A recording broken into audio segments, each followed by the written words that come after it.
Hello, hello, hello, everybody. We are finally live here at Building Blocks 25 at the Jaffa Port in Tel Aviv, and I am joined by none other than Youval Rouach, who's the CEO and the founder or co-founder? Co-founder, yeah, with CEO my brother. and co-founder. I guess like you make enough of noise for your co-founder not to be ever heard of ever. My co-founder, I'm lucky that my co-founder is my brother Jonathan. Oh, okay. So So we're there's a Rouach exactly somewhere.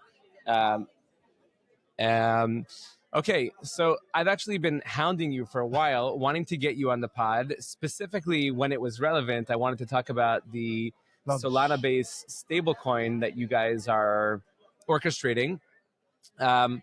We could talk about that, Yep. but we could talk also just more generally about bits of gold. And I'm going to be a little hard on you. Is that okay? Yeah, go ahead. Okay, so people love to trash on sexes generally, but even more I'm interested where it's going. Even more in Israeli ones. Okay, basically, we all know how difficult the banking system is here, and how difficult it is to transact in crypto and engage in crypto at all. And whereas outside of Israel, you have multiple. You can go sex, you can go dex, you can do all kinds of things, and your bank is more willing to play ball. Here, the banks are very clear that it's basically bits of gold or another exchange that you won't say its name, or nothing. And so, like, consumers they come to you because they have no choice, and not necessarily because they heard that you have the best UX or the best reputation, or whatever. And this is not to say that you have a bad reputation or anything. We have a good UX. Love to could be bad. People love to complain about how the system forces them into these positions. So, number one, what's that like, having to deal with customers that are disgruntled when they come to you, regardless of the quality of service that they're going to be getting? Yeah. Right. It kind of reminds me of when I was in the Army. I was in combat engineering, and I was in a Hesder yeshiva, so I didn't get a choice about where I was going. They told us that we're going to a combat engineering unit. And when I got there, I found that everybody was there, basically was trying to get into like the combat engineering elite unit, the Alom unit. And when they didn't make it through, they were forced to stay in combat engineering. And it was like, everybody was constantly trying to get out. And so it kind of reminds me of that. We have all these disgruntled customers where it's not necessarily because the product isn't good. So it's just because like I wasn't planning on getting here and now I'm stuck. Got it. Okay, so let me give a perspective, because what you said could sound true, but it's not really true. Most of the Israeli clients didn't buy through bits of gold. Okay. They buy through foreign exchanges. Unfortunately, because most of them are not regulated. Binance is one of them. Lots of Israelis bought their crypto through Binance, and now they're stuck with their coins because the Israeli banks don't really want to get funds that went through Binance. I can understand why, and so in general, first of all, our product is great. We're really happy about it, and we actually don't really meet clients coming to us and saying, we came to you because we have no choice. Because first of all, there are choices. To buy, for sure. To sell, there are choices, but not many. And even when you come and sell, we work hard to make it happen. So there is still, even for a company that exists 12 years in the ecosystem, in the Israeli ecosystem, that works with the banks to make sure that funds will go into your banks when you sell your crypto. Even for us, it's not that easy to get the funds in. So really, it's a complex world to work in. We've been really working hard in those 12 years. I was under the impression that you guys are like besties with the banks. We work closely with them, but we also sued 4 banks, including the Israeli Bank of Israel, the Bank of Israel. So the Central Bank of Israel. Central Bank of Israel. We've taken the Central Bank of Israel to court. We've taken 4 banks to court because there only are 4 banks, really. Yeah. Sorry, we took Bank Leumi twice and 2 other banks. Okay. So we work very hard to try and promote the crypto in Israel.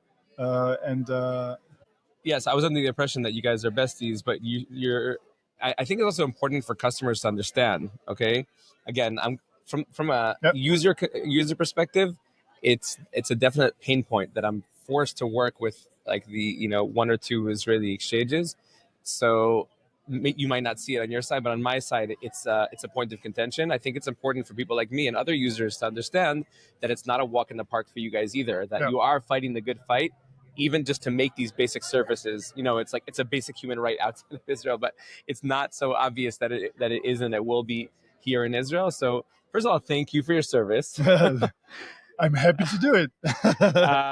So since you have like captive customers to a certain extent, to what how much efforts do you work into like building out like the UI UX of the platform, offering new services and features? So let me cut you right there. I really don't feel that our customers don't have choices. They really have choice. They have a lot of choice where they can buy their cryptos. They have several choices where they can sell crypto. Not even in Israel, they can sell crypto through foreign exchanges. Like Kraken is one of the exchanges the Israelis use. So yes, we are the biggest, but no, we're not the biggest because they don't have a choice. We are the biggest because we've been there the longest. We've pushed banks and the regulation the strongest. We've built a great product. We keep on building. We invest a lot in product R&D. Each year we invest a lot in product R&D. We try and improve both our infrastructure, but also our UI. And we're about to launch an application. And so we are building a lot to improve the product that we give to the clients. We try, for example, tax. We try to help with the tax that when you go to a foreign exchange to sell your crypto, they don't do a withdrawal tax. They don't do an call. We can do that. We pay the tax for you, so you don't have to go to the Israeli tax authority to pay the tax yourself. So the service we give, we try to be the best at what we do, and we try to give the whole service. And yeah, there's always room to improve. But I do think that the Israeli have a choice to where they can buy and sell their cryptos, and they choose Bits of Gold, which is great. And again, there is a competition. There is competition from Israelis, and there is competition from outside exchanges. But I really do think we're doing a pretty good job, and can always do better. That's why we invest a lot in our product. Okay. Well, keep up the good work again. Okay, I want to talk a little bit about the shekel-backed stablecoin. Maybe I'll tell a bit about the product that Bits of Gold are giving, like the vectors Please. that we're sure. doing. So the basic Bits of Gold product is what we've done since 2013. Is the exchange, the platform. We're actually a broker, not an exchange. People can buy, sell, and hold crypto and deposit crypto from to Bits of Gold. And that's the main product. We have over on and off ramping. On and off We're ramp. Israelis, basically. Exactly. We have more than 200,000 clients. Most of them are Israelis. We are also working What do you on mean most? Are there any non-Israelis? Yeah, we do have several partnerships with wallets outside of Israel, and we do have foreign clients with our European entity, and we are working now on a MiCA license to get European license. So we are growing to the European market, but most of our income is from the Israeli clients, and most of the traction is from the B2C, like the retail platform. The second product we have is Bits of Gold Connect. Bits of Gold Connect helps financial institutions to add crypto to their clients without needing to build the entire infrastructure around it. We are the ones handling 100% of what you need to do when you want to add crypto on board. Mm-hmm. One of the most known use case in Israel, we've done a credit card cashback, a Bitcoin cashback credit card with Max. Yeah. And that allows people to get cashback in Bitcoin each month automatically. We're the ones processing everything behind the scenes. Can you give me an idea of like how much Bitcoin-backed cashback ballpark is being distributed per month? A decent amount. A decent amount. Decent amount. It's a very. Do you use the card? Of course. Okay. I use it it's my main card. Most of the people I know that have the card use it as their main card. Wow. Okay. And that's a really good success. I should rethink that. It's a really good success. We've launched it in May 2022 when Bitcoin was around 17,000, 7K USD worth of Bitcoin. And now it's around 85.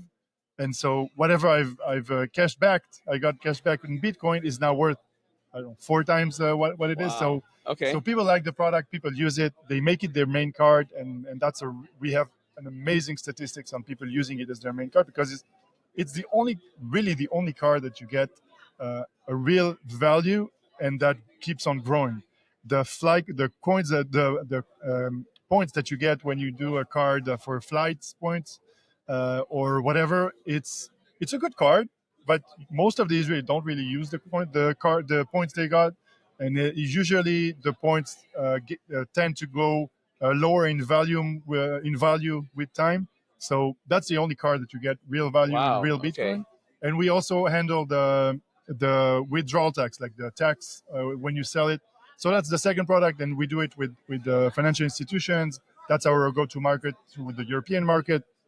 Working But on for that. the cashback, like, so the users have to open up an account on your platform. So they don't and need it would, to open it when they like, it would issue go the to, card. could it go to a non-custodial wallet, or it goes into No, their it goes into the Bits of Gold account? custody account, but you don't have to do anything other than just creating your credit card. You go to the Max website. We get behind the scenes. Max does behind the scenes KYC or whatever is Exactly. necessary, Max and then does you guys. the KYC. So do I have to like sign into my Bits of Gold again? Nothing. No. Nothing. That's also a really nice feature around that card. You don't have to do anything. You don't need to go through another KYC. You don't need to open a wallet. You don't need to put your credit card. Just issue a card. You get cash back in Bitcoin each month, and you already have an account when you want to top up to buy Bitcoins or crypto. After that, you're all settled because you have a KYC account open for you. You sold me, man. It's an amazing It's card. better than like the shitty mileage that I'm getting from my Max it Sky is. card. I'm whatever. telling you, it is, and I'm biased by it is. And Okay, the third cool. product is what you talked about is the stablecoin shekel that we started. We talked about that for at least 3 years. We've pushed that around 2 years ago with the regulator hand in hand. So that's our third vector. Since like the big announcement came out, I haven't heard anything else about it. Is Yeah, that we're working because on like you're waiting for like the regulatory approvals, or there's like more tech that needs to be developed? we have some stages that we're working on hand in hand with the regulators. So we can't push too strong without having the regulators. The government will break. Yeah, exactly. Without having the regulators' consent and approval. So we're working on with Bank of Israel and the Capital Market Authority, which is our regulator. We're the only ones that got the approval to do a sandbox on stablecoin, and we are doing that for the last year or so. And we help the regulator regulate us. We always You're giving them guidance basically about how to do this effectively. I don't want to say guidance, but we help them understand feedback. Okay. The lessons that we learned along the road. Which are the main regulators that you're working with, and like how have you found them as partners? Capital Market Authority would be the one because we're regulated with them, and they are the ones that got from the Minister of Finance the approval, the Gushpanka, to be the ones that should regulate stablecoins. So they are a good partner, and they do want to promote. They understand that the stablecoin is something that's going to stay and something people are going to use, and so they do want to help and they do want to make it happen. So the reason you didn't hear anything is because we're working behind the scenes to push forward. The pilot is a really good success. We have several partners that are helping us in the pilot, that are joined the pilot as users and help us understand what we need to do in terms of risk management, white paper, policy, and policies we need to write. So we're working very hard to build a stablecoin that's a stable stablecoin. A stable stablecoin. Yeah, I want to say we should hashtag that. Exactly, a regulated stable stablecoin. It's a goal, building a stable stablecoin. Exactly. A truly stable stablecoin. A truly regulated stable stablecoin. So yeah, that's and we're used to being in that position. Again, we've done that since. So like internally, have you built out an entire other team for that? Because it's a completely separate product than what you've been doing until now. So we have Omer Paz, that's joined Bits of Gold a few months ago. He's the head of BILS. Okay. 100% doing the stablecoin shekels. What does the B sound for? B is depend on what you want. It could be Bits of Gold. Israeli-shekel. It's either blockchain Israeli-shekel or Bits of Gold Israeli-shekel. I like to say the B is silent, so it's BILS. It's a great name. It's a great ticker, like BILS. Yeah. But it's a bill without a bill. Yeah. For those who don't understand why the ILS is Israeli-shekel. Yes. For those who don't understand, fuck off. Yeah, exactly. So Omer is leading the charge. Okay. He's doing amazing work on working on the infrastructure, the basic infrastructure for a stablecoin to run. the risk management, the policy, the terms and conditions, the white paper, the policies. We need to make sure we build everything right. And again, hand in hand with the regulators, we sit with them a lot and do that. And I hope we can be live really Who soon. will be the issuer? It will be Bits of Gold. And so you will be the only to date So yeah, regulated Israeli-shekel backed stablecoin. to date, yeah, to the extent I know of. I mean, No, I'm saying once it goes live, you will be the only one. So, yeah, I mean, anyone can initially buy, issue a stablecoin, essentially, but I don't know of any other stablecoin that's being built, and or at least at the stage we're at. Yeah, it will be the first stablecoin that's out there. The few use cases that we see on the Israeli-shekel stablecoin, and this is something that's a bit different from the US stablecoin use case, which would be, I don't know, crypto trading and payments, like payments worldwide. In the Israeli shekel stablecoin, like the BILS and other local currency stablecoins, I think the strong use case is forex exchange, like exchange between BILS and USDC, where you can imagine. I mean, today, when you want to buy US dollars with your Israeli shekels in your bank, you can do that in a very, very specific time window frame. Time frame that the bank is open for you to trade USD. You can do that basically between 10 in the morning until 6 in the evening. The evening it stops. There is no trading in the weekend. And then you have I always options. find it so frustrating. Like with Circle, I will like put in a transaction sometime over the weekend, and then like I'll get a notification or an email at like 4 p.m. on a Monday. Like that's your transaction has been initiated. And that's part of the problem, and that's on the payment side. Like crypto never sleeps unless you're in stablecoins. Exactly. And that's on the stable side. On the payment side, I'm talking even before the payment use case, the exchange. So if I want to trade US dollar in the weekend, you can't, because the Israeli banks don't work. And if you want to trade on Sunday, you can't, because the American don't work. So if you have a pair USDC BILS 24/7 online, that and an order book of USDC BILS that's live 24/7, that's a whole use case. It's a game changer. It's a whole use case that's not really a use case when you use only USDC, but for the local stablecoin it is. And not only USD BILS, Turkish lira, BILS, Philippine coins for remittances, BILS. Wow. And so that's a use case we're excited about. And so give me a timeline, like, so we can get people really excited. Like, when could we see this in your local exchange? I really hope that by Q3 we'll be live. Okay. We are already live, but on testnet, and we're testing stuff. Okay. But on the mainnet and live out there, like the USDC, I really hope Q3. Wow. It really depends. Q3 soon. It is. Are you going to be like those Q2. meme coin issuers Q2, where you say Q1 and then it's Q2 and then it's Q3? I didn't say Q2 because Q2 is starting in a week. You're going to be like rugged by the shekel. Right. So Q3, and again, it depends on the regulator, but we've found really great partners on building that. We're working building that with the Fireblocks infrastructure, with Solana, that help a lot on their infrastructure. We're going to launch it on Solana and Ethereum, but mainly first on Solana. We found good partners in Solana to help us build that stablecoin. Yeah, interesting. I wanted to ask you why Solana and not like EVM or. So we bet on Solana before Solana grew bigger. I mean, Solana only grew bigger because meme coins like made it their home. But I think their technology, the infrastructure they built, except a few times that they had some glitches. That's what I asked. Is it better than it was? Because I remember like Solana breaking many times. Yeah, they broke. Last time they broke, I think it was 8 months ago. So it is concerning, but when you see the technology and what it enables, it serves better the use case of stablecoin payments. Okay. Than Ethereum. But again, people use mostly Ethereum, so we'll have to build that on Ethereum as well, and other probably chains. So yeah, again, Solana is a good choice we've made a year and a half ago, maybe 2 years ago. when we reached out and tried to understand what's the best way to build a stablecoin, what will enable us to have a partner to help us build a stablecoin. And so we found the Solana team, actually Tal Shuela, which is an Israeli Solana guy that also helped a lot. So this is why we started building on Solana. And again, for their tech stack.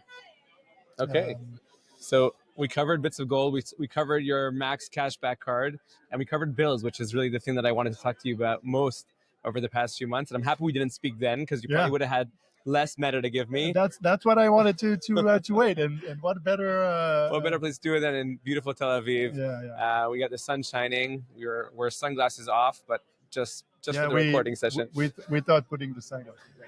It's let's say it's March, right? I mean, it's very hot out here. A week ago, it was very cold. So the Israeli weather is. It could be worse. We could be in Dubai right now. That's true. That's true. So Youval, thank you for joining me. Thanks. And I look forward to having you on again for future updates once the BILS is live. Yes. And keep doing what you're doing and contributing to the local ecosystem, which is so important. One thing I didn't mention is like how much people. What lack of faith people have in the local ecosystem. Like there's so many builders and teams coming out of Israel, but nobody's building for the local markets. Partially because it's not a big enough and most interesting enough market, and also because the regulators are so hard to work with. So like you guys came in with like swords and spears, and you're like, we're gonna make this work. And the testament to that is the fact that you had to sue multiple banks already, and including the Bank of Israel, and that you're still here standing and still working in tandem with them. I think that's also like even more a testament probably to the type of people that you guys are, that you're able to sue them and then continue working collaboratively. So because they know what we're coming to do is build a good thing. We're not here to break things. We're here to build, and we want to build. And when we think we're right, it shows, and people generally agree with us because we fight the right fights, and we think the crypto is the Israeli crypto ecosystem has a lot of potential, and that's why we keep on fighting the crypto fight. Keep fighting the good fight. Give me a high five on that one. Up here.